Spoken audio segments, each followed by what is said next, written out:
Pemirsa, rapat paripurna DPRD Toraja Utara membahas Ranperda Rencana Pembangunan Jangka Menengah Daerah, RPJMD, tahun 2025 hingga 2029. Kegiatan tersebut dilaksanakan di ruang sidang paripurna DPRD Toraja Utara, pada 30 Juni 2025. Paripurna tersebut dihadiri oleh Bupati dan Wakil Bupati Toraja Utara, Ketua dan Wakil Ketua DPRD Toraja Utara bersama puluhan anggota Dewan dari berbagai fraksi, Sekda, serta para OPD.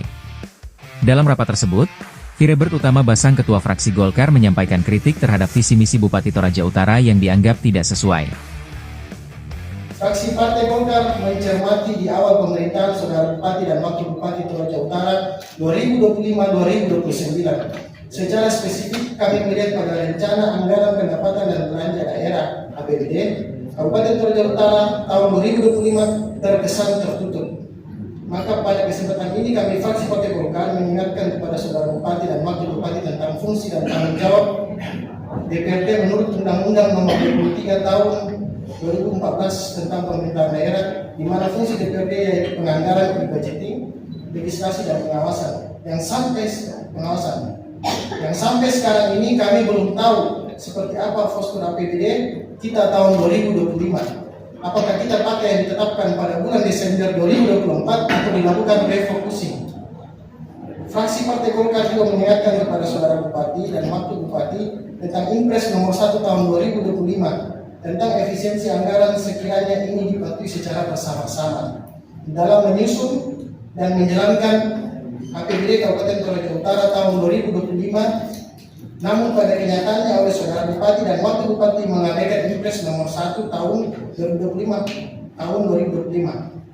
Fraksi Partai Golkar melihat bahwa ada hal-hal yang tidak perlu diadakan tetapi itu diadakan, sehingga kami berpandangan itu tidak sejalan dengan marwah Impres nomor 1 tahun 2025 tentang efisiensi anggaran. Sidang paripurna yang kami hormati, lewat sidang paripurna ini kami selaku fraksi Partai Golkar memberikan beberapa catatan terkait rancangan pembangunan jangka menengah daerah RPJMD Kabupaten Toraja Utara 2025-2029. Terkait rancangan yang disampaikan oleh Saudara Bupati dan Wakil Bupati Kabupaten Toraja Utara sebagai berikut. Fraksi Partai Golkar berpandangan bahwa dari 5 misi yang dicanangkan dalam mendukung visi yang diusung oleh Saudara Bupati dan Wakil Bupati Toraja Utara, dapat kami simpulkan bahwa capaiannya visi yang didukung dengan misi dan dituangkan lewat konsep RPJMD 2025-2029 dengan mencermati arah kebijakan, strategi, sasaran, dan pencapaian pada beberapa misi, maka fraksi Partai Golkar ragu akan tercipta kemakmuran yang menyenangkan selaras dengan visi yang dicanangkan.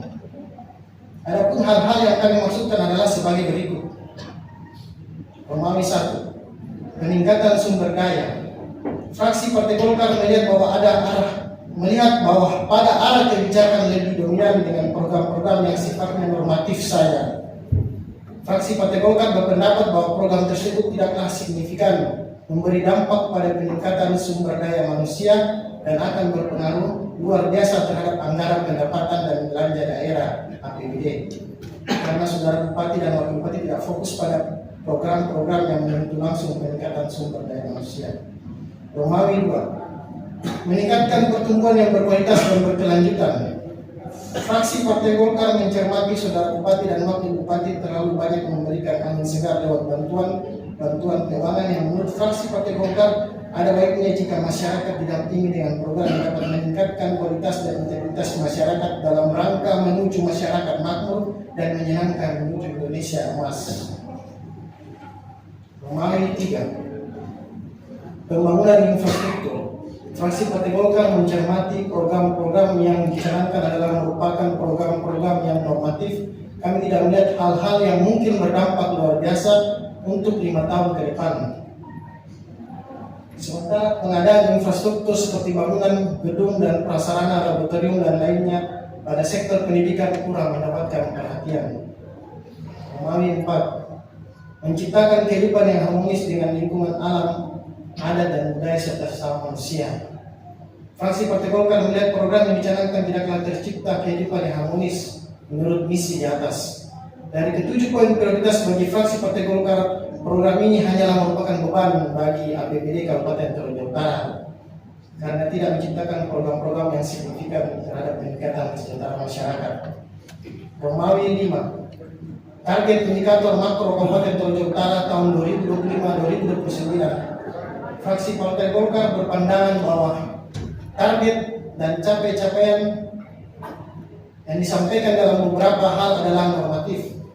Fraksi Partai Golkar mencermati program yang tertuang dalam RPJMD 2025-2029, di mana program masih berbasis bantuan tunai, sehingga memang tidak akan berpengaruh secara signifikan terhadap pertumbuhan ekonomi, pengurangan tingkat pengangguran, dan pengurangan tingkat kemiskinan.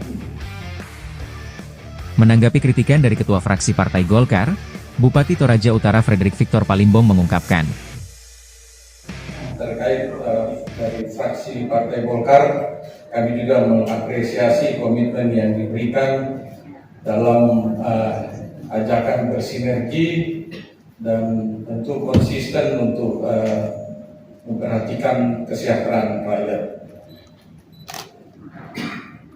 Yang saya beri penekanan yaitu penanganan terkesan tertutup terkait mungkin ini ya hasil pergeseran anggaran atau penjabaran kedua.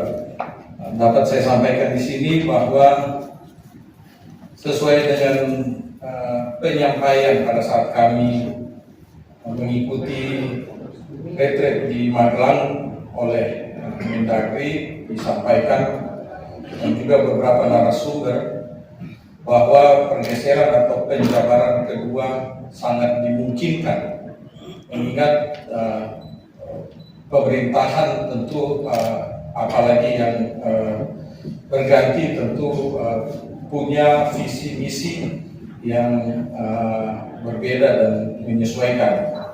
Lalu kemudian tentu kami mengikuti yang diamanatkan oleh Impres 1 nomor 2025, Impres 1 tahun 2025. Kami sudah menyampaikan penjabaran kedua ke pimpinan DPRD melalui persuratan nomor 900.1.1.3/529 BKD tanggal 14 Mei 2025 beserta lampirannya. Kami juga menanggapi bahwa terkesan kami mengabaikan Impres 1 nomor 2025 tentang efisiensi anggaran. Dalam hal ini kami mau menyampaikan justru kami melakukan efisiensi dengan memperhatikan petunjuk yang diamanatkan dalam Impres 1, yaitu produktivitas, penciptaan lapangan kerja, dan swasembada pangan, dan itu tercermin dalam program, dalam uraian yang kami sampaikan.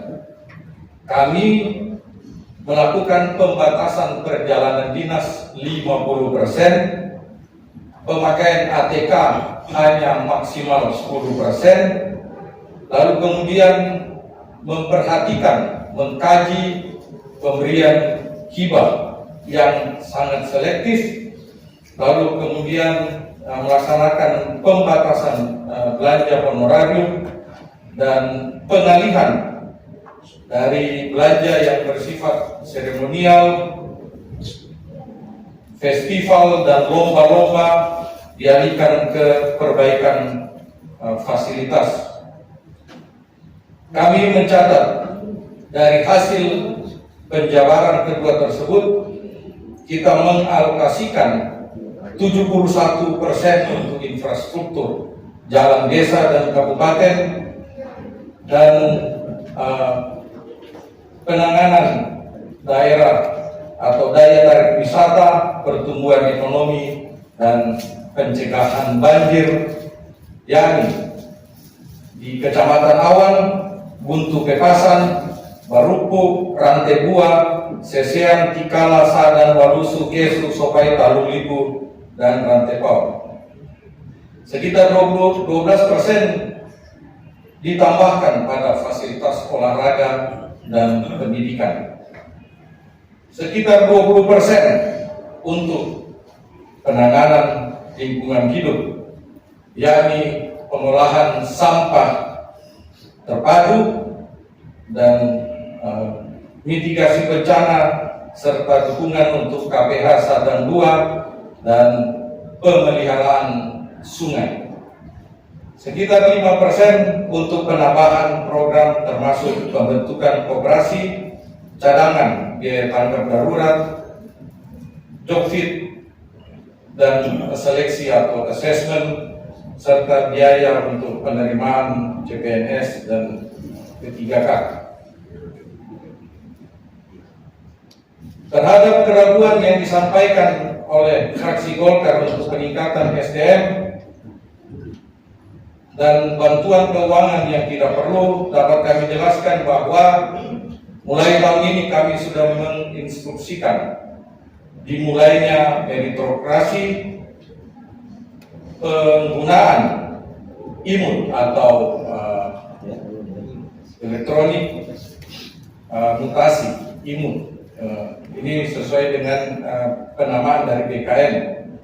Penataan ASN yang tadinya kita asumsikan dilakukan tidak sesuai dengan kebutuhan dan domisili serta kompetensi, terutama di bidang kesehatan dan pendidikan. Untuk itu kami mulai tahun ini melaksanakan penataan tersebut setelah pengangkatan eselon 2 rampung.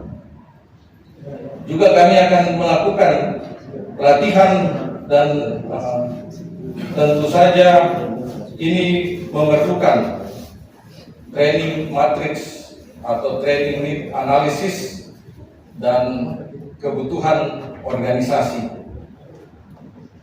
Terkait bantuan keuangan yang tidak perlu, memang mulai tahun ini kami sangat memperhatikan dan sangat selektif dalam pemberian hibah.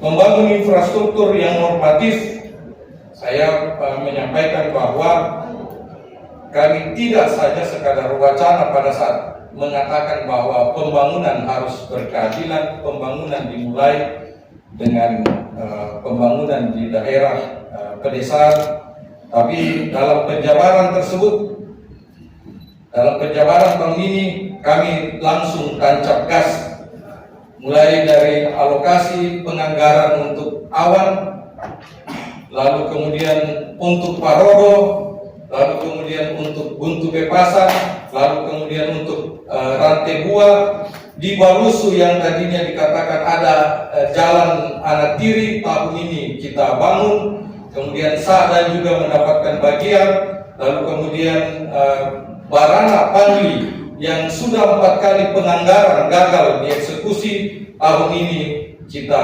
eksekusi.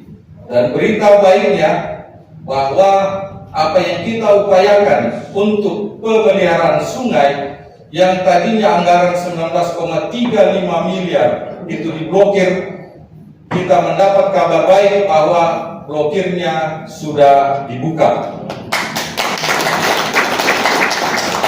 Begitupun anggaran impres jalan desa, jalan daerah sebesar 32 miliar, kami juga mendapatkan konfirmasi dan saat ini Kepala Dinas PUTR sedang mengikuti pertemuan di Balai Besar Pelaksanaan Jalan Nasional. Ini yang menjadi bagian dari upaya-upaya seperti yang disampaikan tadi oleh fraksi PDIP, upaya-upaya untuk membangun komunikasi dan pendekatan yang harus kita lakukan dalam kondisi pembatasan dana atau efisiensi. Terkait keharmonisan lingkungan hidup, kami mengapresiasi perhatian dari fraksi Golkar. Saya mau katakan bahwa mungkin tidak tepat kalau dikatakan tidak signifikan, karena selain kita memasukkan indeks kualitas lingkungan hidup, tahun ini kita menetapkan anggaran untuk membangun proses pengolahan sampah yang zero waste. Residunya diminimalkan kita menggunakan dua sistem, memakai incinerator dan untuk organik kita menghasilkan pupuk padat dan pupuk cair. Dan kita memulai dengan kapasitas 20 ton per hari. Mudah-mudahan pupuk padat dan pupuk cair yang dihasilkan bisa antara 5 sampai 10 ton. Dan itu berarti bahwa kita harus mengedukasi masyarakat untuk mulai memilah sampah dari rumah tangga agar begitu sampai di TPA semua bisa diproses dengan cepat. Dan ini menjadi jawaban juga untuk masyarakat di Karua yang selama ini hanya mendapat janji untuk pengolahan sampah tetapi tidak terwujud. Mudah-mudahan alokasi dana yang kita siapkan itu bisa mencukupi. Ada tambahan berupa hadiah janji dari Kementerian Kehutanan. Terima kasih ke teman-teman yang mengawal ya, Pak Anton. Oh ya, terima kasih Pak bahwa Kementerian Menteri Kehutanan sudah meminta kita mengajukan penggunaan lahan di hutan lindung seluas 5 hektar.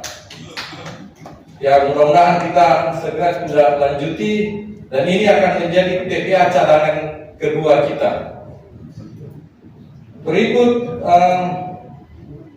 terkait target pertumbuhan ekonomi terutama untuk bantuan tunai, saya kira kita sepakat. Saya termasuk salah satu kepala daerah yang sebenarnya tidak suka terhadap BLT, ya, mulai dari proses pilkada sampai kemudian yang namanya BLT sungguhan, karena ini akan membuat masyarakat kita tetap mengharapkan BLT, ya, membuat yang malas tetap malas, yang miskin tetap miskin. Tetapi karena ini adalah amanat secara nasional, maka pemberian bansos saya harus sesuai dengan juknis dan tentu data terpadu, ya, data terpadu kesejahteraan sosial, ya, yang kita pedomani.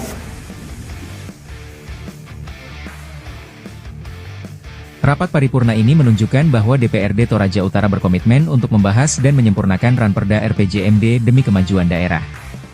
Dari Toraja, Sulawesi Selatan, Tim Liputan di Seputar Kita News, Muhammad Hanif, mengabarkan.